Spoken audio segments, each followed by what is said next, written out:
turmoil in MIDI land. It was not all roses and dining when the manufacturers came together to decide on a MIDI standard. Korg often had the two first pages with the ads for their new stuff at the time, and of course the Poly 800 was a new thing back then.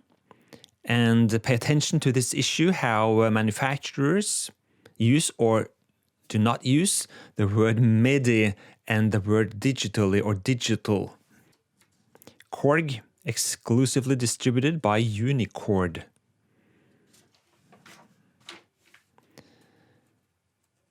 So let's see, and of course the Juno 106, quite new at the time, and this had MIDI. Let's see if they mention MIDI in the ad here. Sinful, that's a nice word play there. And in blue here, MIDI, as well as MIDI capability.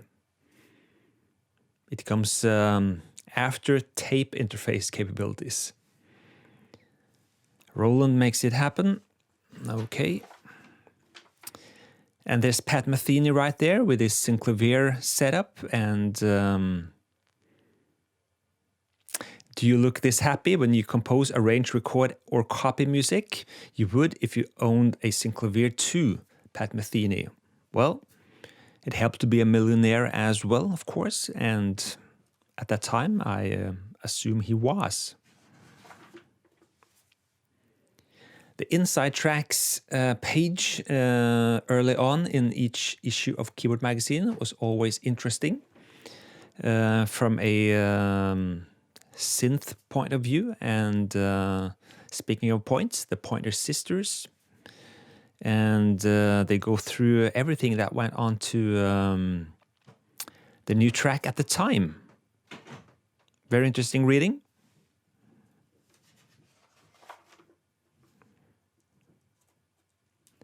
Soundware, music software for MIDI. Again, MIDI, MIDI, MIDI, MIDI, MIDI. Casio, very big in the mid to late 80s in terms of keyboard, synths, etc. Here's an organ type of sound, the System 8000. Carvin. The Voyager 8. And I think this is a non-MIDI'd Voyager 8. I don't see the word MIDI anywhere here in the text, nor do I see any sort of MIDI connection or connections, ports, etc., or mention of MIDI on the face here. So I guess this was done prior to MIDI. And Sean Hopper on the beat with Huey Lewis and the News.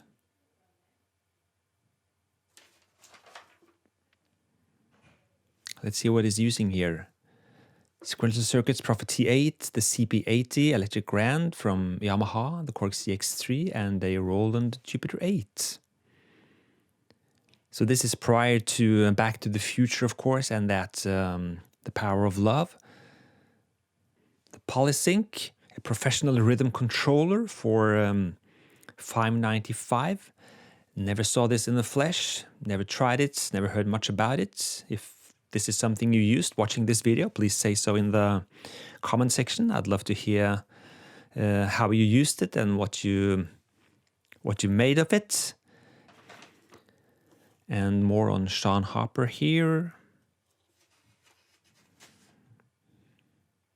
K&K Music. In stock, we ship everywhere or anywhere. Do you need a gorilla for your setup? That's the gorilla right there. Goodman Music, Keyboard Megastores. Moog, of course, the memory Moog, and by then we've added MIDI. So MIDI has crept into the memory Moog at that time. And here's that article of on computer software for musicians. Let's see what we have here. MIDI update, educational software by 1984. Music construction set from Electronic Arts. Electronic courseware systems. Tony's Listen to Music from Temporal. Here's another one.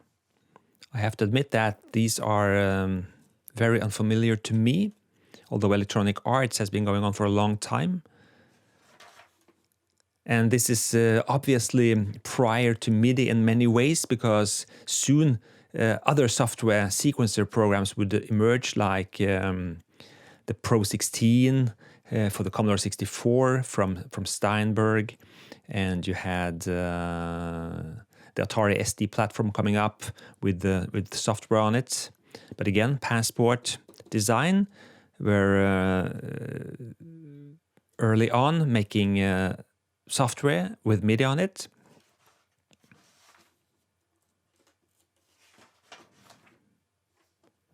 And here it is, Turmoil in MIDI land. To really appreciate this somewhat epic feature about MIDI, we have to go back to this issue of Keyboard Magazine, July 1983 first. And it has a very interesting article in itself by Bob Moog, of all people, about MIDI, what it is and what it means to you. And Bob Moog goes through the history up until that point. He mentions Dave Smith and Sequential and how they took the initiative to gather all the manufacturers of synths and try to standardize some sort of specification for a MIDI protocol. And on the first couple of pages here in this article, Bob Moog goes through different types of MIDI setups and he explains the basics. But coming to the end of the last paragraph on page 22 here, he's saying that he's talked to representatives of most of the electronic musical instrument manufacturers, and he's asking them how they view MIDI itself. And this is where it starts to get interesting. Let's move on. He goes on saying, the tone of their answers range from forceful, when I talk to the head honchos of the smaller manufacturers, to circumspect or downright evasive when I talk to local representatives of some of the larger manufacturers. On the basics of their answers, I divided the manufacturers into three categories. A, those who now have or are about to introduce MIDI products. B, those who will probably not show MIDI products in June, but are actively working on MIDI-equipped designs. And C, those who have no firm plans to implement MIDI in forthcoming products. And here is what I learned, and it goes on, etc., etc. So it's obviously clear at this point that not all keyboard manufacturers are enthusiastic about MIDI. So in the middle paragraph here, it's obvious that Roland and Sequential Circuits and Yamaha have several MIDI-equipped products ready to go. The JX3P and the Jupiter 6, etc. And Roland is also retrofitting their Jupiter 8 and Juno 60. And of course, Sequential Circuits have their Prophet 5, Prophet 10, Prophet 600, and T8 going with MIDI interfaces. And Yamaha is coming out with the DX7 and DX9 synths, of course, with MIDI. And Yamaha has also developed a MIDI-oriented software for the Apple II computer, which they will show at NAMM, he says. And it goes on among manufacturers that are planning to introduce MIDI products after the NAMM show are Krumar, Korg, Lin, Passport Designs, etc. And the representative told me that Korg is committed to MIDI, and all new synthesizer-oriented instruments will be MIDI-equipped. The same for Lin and Paya. And we have some software for the Commodore VIC-20. Passport is devoting much of its effort to developing MIDI-oriented software for sale. And here's one of the interesting parts. Oberheim and Rhodes are continuing to do their own interfaces at that time, parallel with what's going on in MIDI land. And none other than Marcus Ryle from Oberheim at the time, the chief engineer, he's very, maybe not negative, but definitely not enthusiastic about MIDI. And he's saying that MIDI is fine for undemanding applications, but he's convinced that MIDI slows everything down. But it goes on saying, after some lengthy details on technical specs, that if demand for MIDI continues to grow, we would consider adding it to our new models. However, we would still retain the parallel interface which we now use. And Oberheim was not alone. Other manufacturers as well adopted a sort of wait and see position towards MIDI here. So with this article in mind, let's head forward again to the issue of this video, the June 1984 issue. The MIDI spec has grown somewhat, but even so, among the top manufacturers that sort of agreed on the protocol, like Sequential, Yamaha, Roland, etc., there are some teething problems, to put it mildly, in terms of how the MIDI flow should run between the different MIDI modes. Up until that point, you have omni, poly, and mono mode. And this is interesting. I'm reading from the article here. According to the spec, manufacturers have the option to determine whether or not a given instrument has the ability to select which channel or channels it will respond to. And this is one of the options that has led to a lot of incompatibility problems. For example, the Yamaha DX series synthesizers only transmits on MIDI channel 1. And Roland's MSQ 700 MIDI sequencer won't allow you to reassign channel information. The channel that the information is recorded on is the channel it goes out on. So the DX and the MSQ combination only works if you use channel 1. And this is one of the problems I can relate to because I have that gear, and the DX7 only transmitting on channel 1 was always a problem back in the day, trying to get that to work with other types of gear. And the journalist here, Dominic Milano, has a nice chat with Dave Smith, where Dave goes through how all this started and the manufacturers getting on board from the get-go, and how they sort of brushed out the specs and protocol, etc. And he asked, that must have been an interesting meeting. Yeah, it became real obvious real quick that it was going to be hard to come up with anything that everybody could agree on, which we kind of expected, Dave Smith says. He continues, we had the digital people that wanted to make parallel interfaces that ran at extremely high speeds. And what we found was that nobody really followed up on the ideas except the Japanese, who contacted us later, so we started working with them.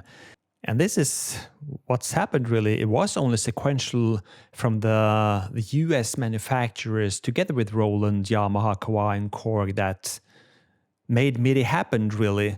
Most of the other US manufacturers sort of tripped out pretty soon after this meeting. So what else here? The journalist asked, but were there problems? Yes, we immediately found that there were a lot of subtle differences. For example, we sent all of our arpeggiator information across the line, and Roland didn't. Exactly, this is how I remember it, and it's still to this day like that. Some manufacturers send their arpeggios out MIDI, while others do not.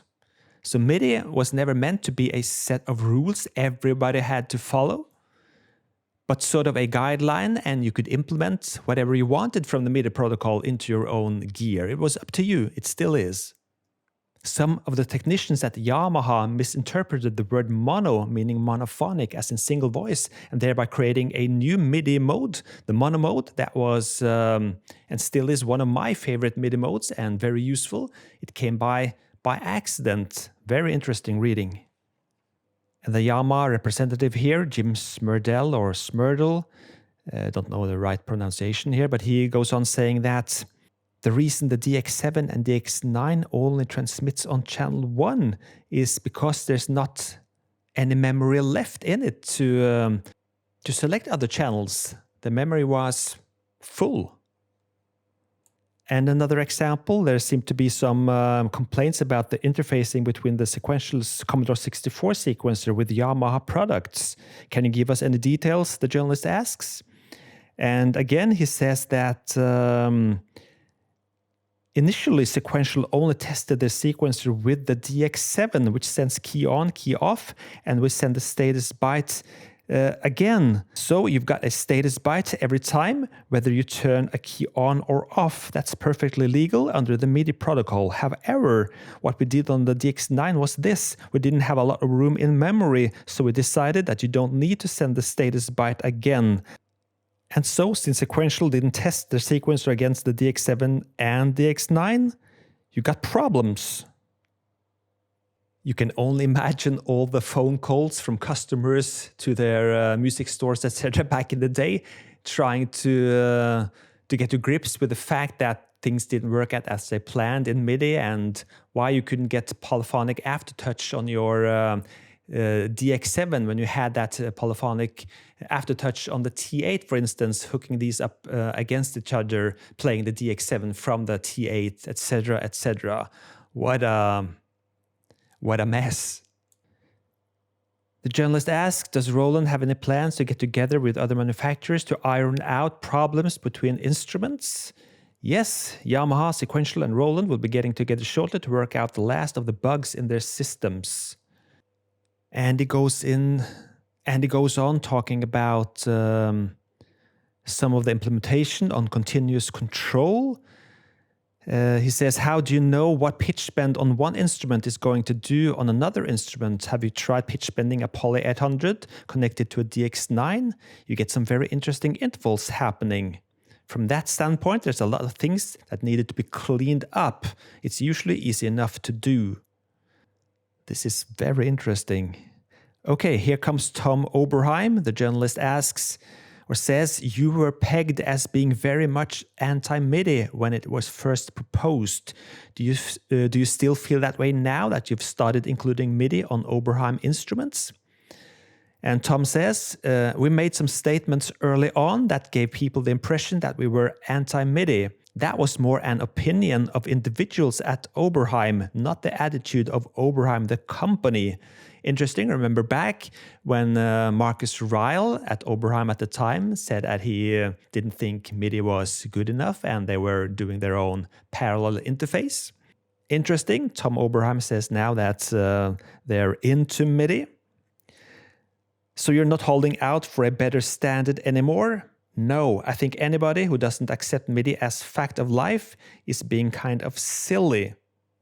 Okay, so the tables turned, apparently. And Marco Alpert at EMU.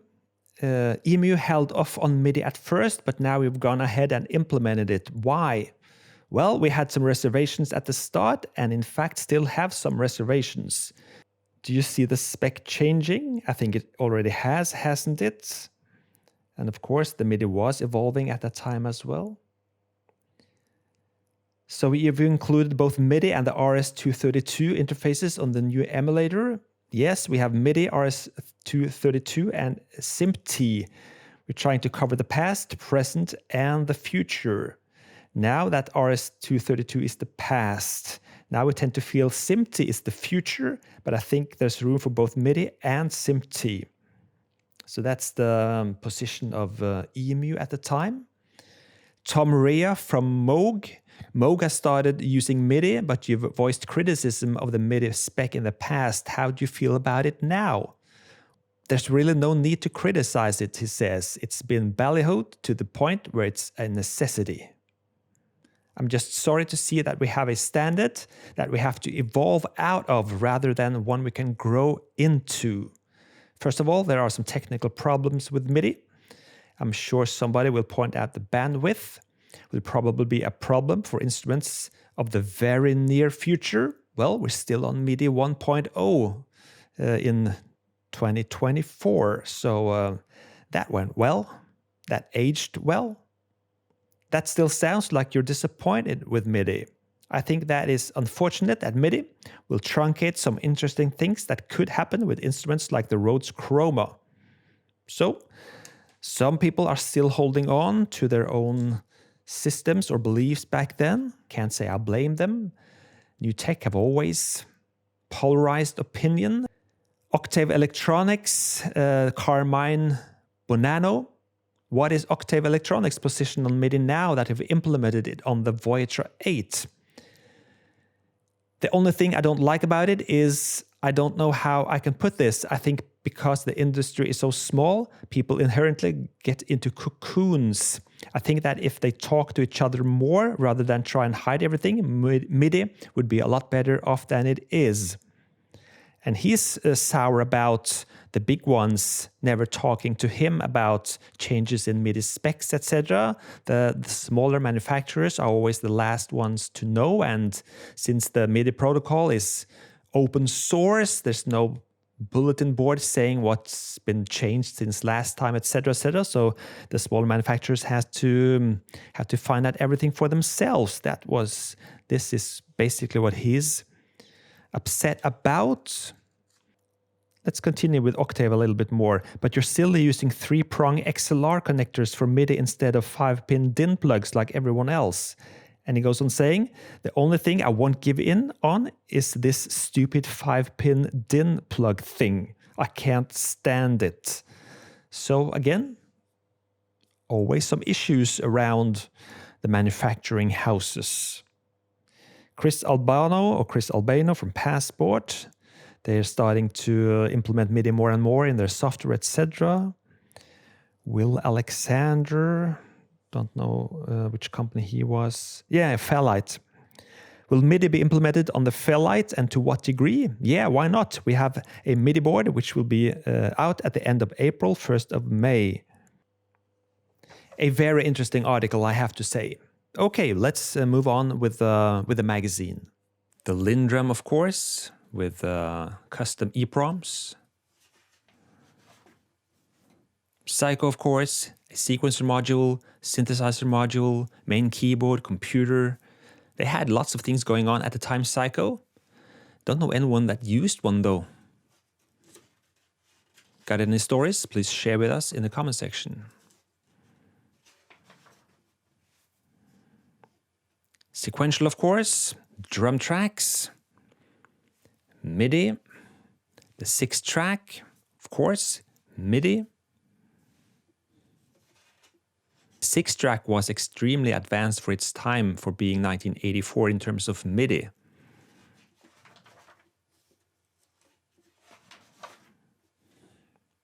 PPG riding high in 1984 with its Wave 2.3, of course. The Versi Alpha DX300. Anyone use that? Please let us know in the comment section.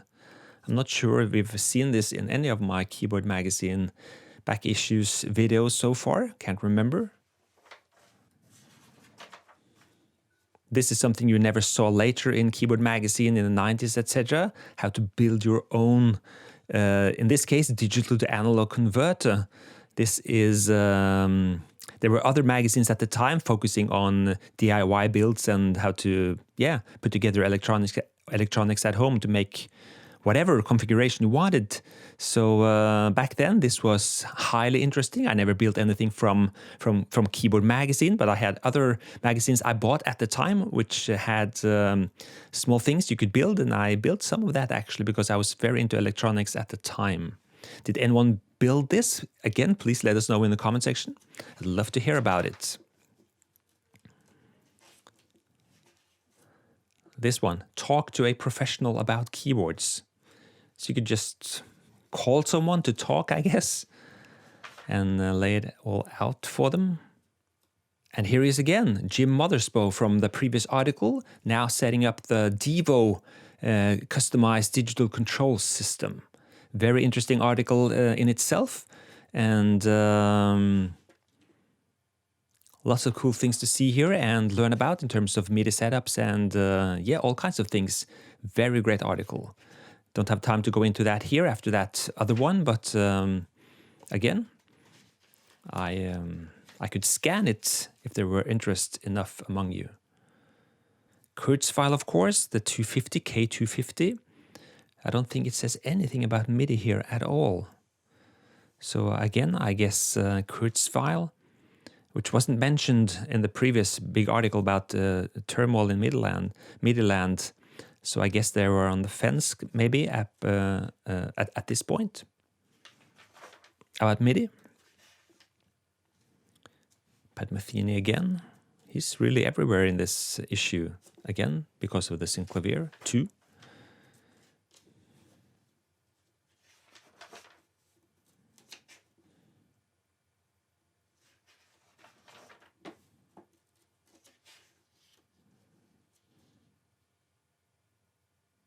A good case for the best case.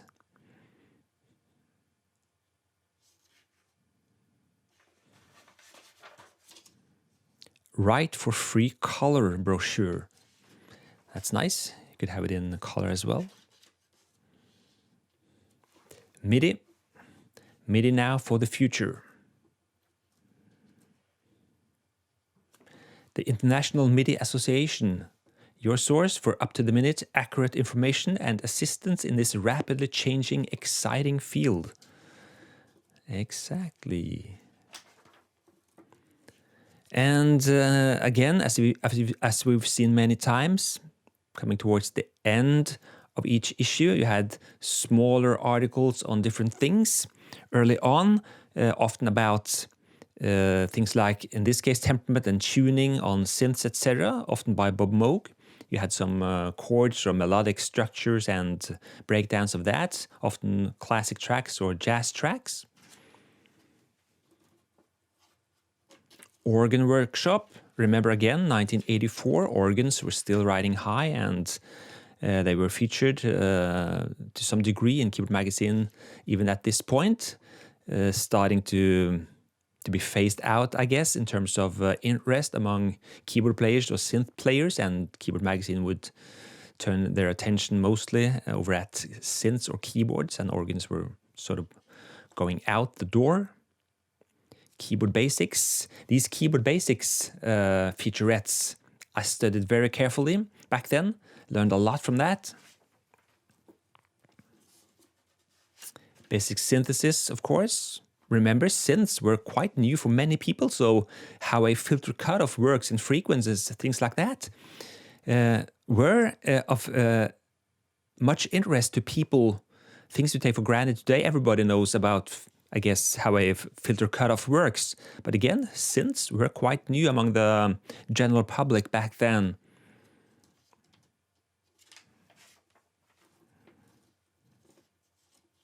Seal, of course, had synths and keyboards and stuff like that back then. The drumulator, the first drumulators didn't have MIDI, so this is basically your non-MIDI drumulator, so the text doesn't say anything about MIDI either. Anyone actually have one of these now? Let us know in the comment section. Dr. Click, and of course the Mighty Prophet T8. And for being a sequential circuit ad in 1984 here, I guess they just took one from before, because it doesn't say anything about MIDI here at all, which is kind of peculiar since they invented MIDI.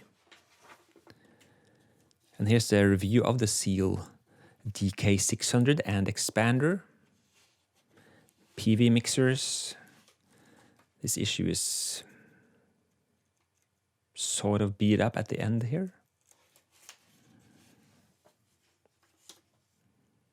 Keyboard sweatshirts and t-shirts, etc. Is that a tank top or sleeveless? Yeah. Sleeveless, the perfect muscle shirt, whether you have them or not. I guess they mean muscle. Back issues at this point. And keyboard. Wordplay at its finest. Jan Hammer, of course. I can't get over how young these people are back then much younger than I am now. And back then, I think they looked old. Decades fly by and die with them. The Kawai SX210, no MIDI in the text here. And the expander, of course, from Oberheim, and this had MIDI and CV as well.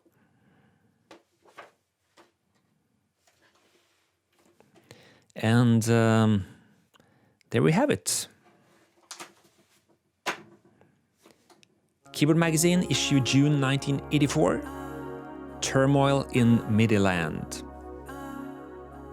I have a relatively big collection of music tech magazines, especially from the 80s and 90s, some 70s as well. And I'm often asked about doing scans of articles in those magazines, so it's not uncommon for me to spend a few hours each week making scans for people of various articles they read decades ago, or they saw me browsing through an article in a magazine, in a video, and they want a copy of that.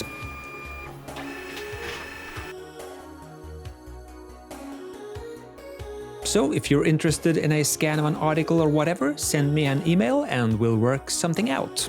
Cheers!